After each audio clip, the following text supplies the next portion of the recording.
Assalomu alaykum. O'zingiz 2 chiqdingiz, turmush o'rtog'ingiz 3 va 8 chiqdilar. Uchlar bu dunyoda Alloh tomonidan g'amxo'rlik uchun jo'natilgan. Ya'ni sizni ikkinchi raqamingiz 2, ikkilar bu dunyoda analiz uchun kelgan. Shunga sizga maslahatim, insonlarni aqlli, aqlsiz, quloq soladigan, quloq solmaydigan, sizga g'amxo'rlik qiladigan, sizga g'amxo'rlik qilmaydigan insonlarga ajratasiz.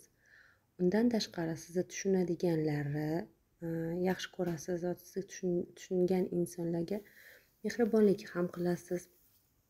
Ular bilan do'st ham bo'lasiz, ular uchun hamma narsani qilib berasiz. Lekin sizni tushunmagan, sizni quloq solmagan insonlar bilan gapirgingiz ham kelmaydi. Ularni g'iybat ham qilasiz va ularga agar sizga bosh ko'tarsa, sizni ziq qilsa, minnat ham qilasiz. Sizda analiz judayam ko'p, shuning uchun sizga maslahatim, analiz qilishni to'xtating. Chunki siz o'zingizga kerakli narsani tagiga yetmasangiz tinchlanmaysiz. Kimgadir mehribonchilik, hammaga mehribonlik qilasiz, hammaga mehribon, lekin sizga mehribonchilik qilmasalar xafa bo'lasiz. Shuning uchun doim hammaga tushuntiraman, hech kimga hech narsa qilmang. Qilgan taqdiringizda ham Alloh yo'lida qiling. Ya'ni kimgadir yaxshilik qildingizmi, shu zahotiyoq unutishga harakat qiling. G'amxo'rlikni qaytish uchun qilinmaydi. Doim men ham shu narsani amalga qilganman. Kimgadir yaxshilik qilib kutganman, menga hech kim g'amxo'rlik qilmaydi deb siqilganman. Bu yaxshi narsa emasligini mana shu 1 yil orasida angladim va sizlarga ham shuni tavsiya etaman. To'g'ri, buni qilish oson emas, lekin harakat qilsangiz uddasidan chiqasiz. Aqlli insonlarning gapiga quloq solasiz, aqlli deb bilmagan insonlar gapiga quloq solib ham o'tirmaysizda. Anaqa uchlar krizis orqali Allohga yaqinlashadi. Ungacha men to'g'ri yo'ldaman deb yuraveradi va ular qanaqadir krizislar orqali Allohni izlab qoladi. Alloh yordam ber deb Allohni izlab qoladi. Chunki bular mamadona, ya'ni hamma narsani biladigan guru znaniya insonlar hisoblanishadi. Kim nima aytsa o'zim bilaman deydigan insonlar turiga kirishadi. Chunki bular haqiqatdan ham tug'ilayotganida butun dunyoning kitoblari ochilib, bularning ongiga kirgizilgan. Shuning uchun ham uchlarni ko'plarida 3 ta, 4 talab diplomlar bo'ladi. Uchlar o'qishni yaxshi ko'radi.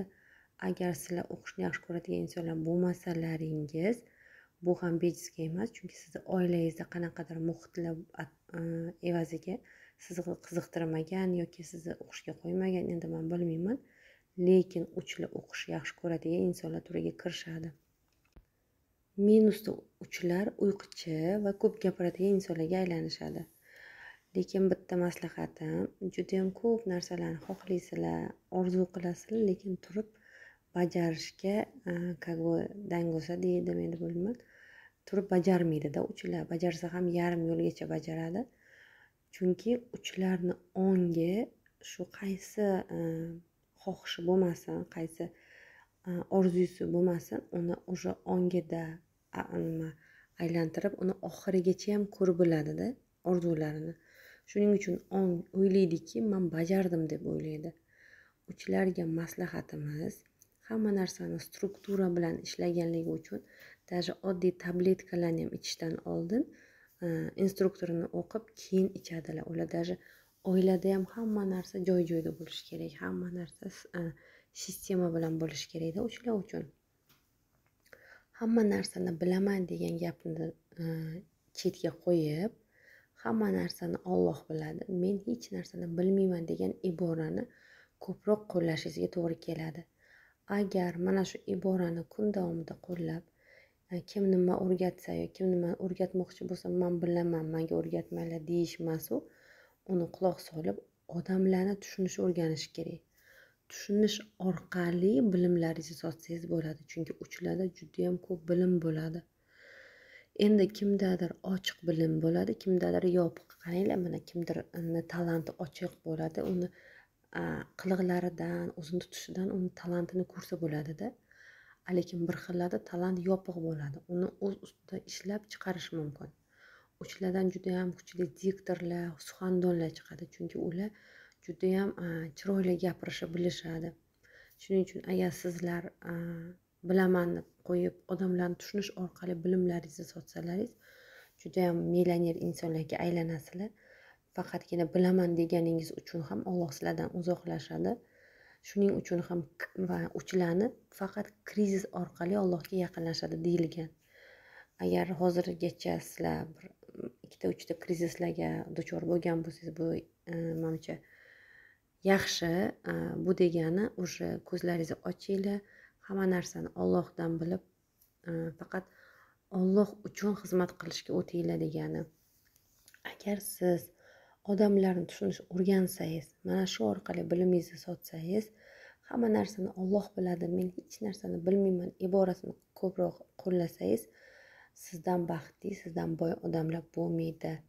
Undan tashqari sizni o'zingizni vazifangiz ikkalani vazifasi analiz, ya'ni siz 22 yoshdan keyin sizga 2 raqam ham qo'shilgan, 33 yoshda to'liq ish boshlaydi. Ikkilarini ham bemalol eshitib oling. O'zi mana shu raqamlar bo'yicha ma'lumot YouTube kanalimizda bor, bilsangiz.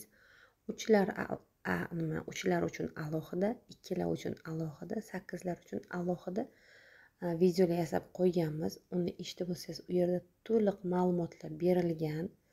Mana shu ma'lumotlarni qayta eshitib, qaysi xarakteringizni to'g'irlashingiz kerak, qaysi xarakteringiz minusga qarab boryapti. Chunki bilsangiz 8lar hech kimga ishonmaydigan, odamlarni natijasizga ajratadigan insonlar turiga kirishadi-da.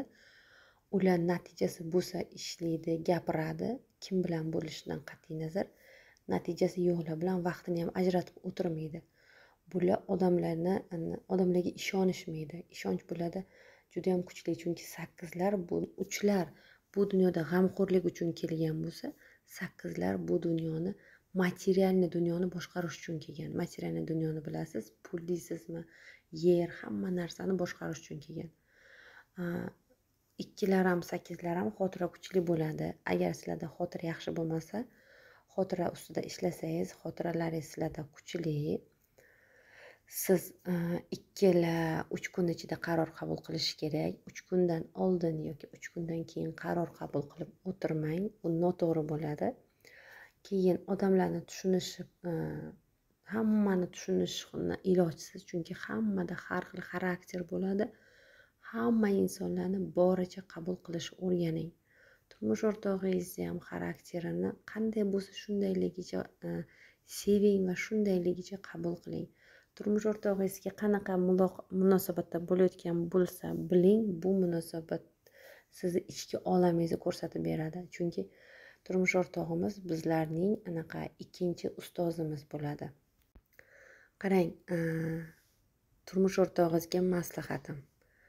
U kishi odamlarga Allohga ishonganda ishonishni yo'lga qo'yishlari kerak, chunki 8lar hammaga ham ishonaverishmaydi. Tем более minusda bular kontrolni kuchaytiradi. Oqshomi kunduz sizni ham kallangiz, turmush o'rtog'ingizni ham kallasi to'xtovsiz ishlaydi. Faqat kallasida analiz bilan band bo'ladi.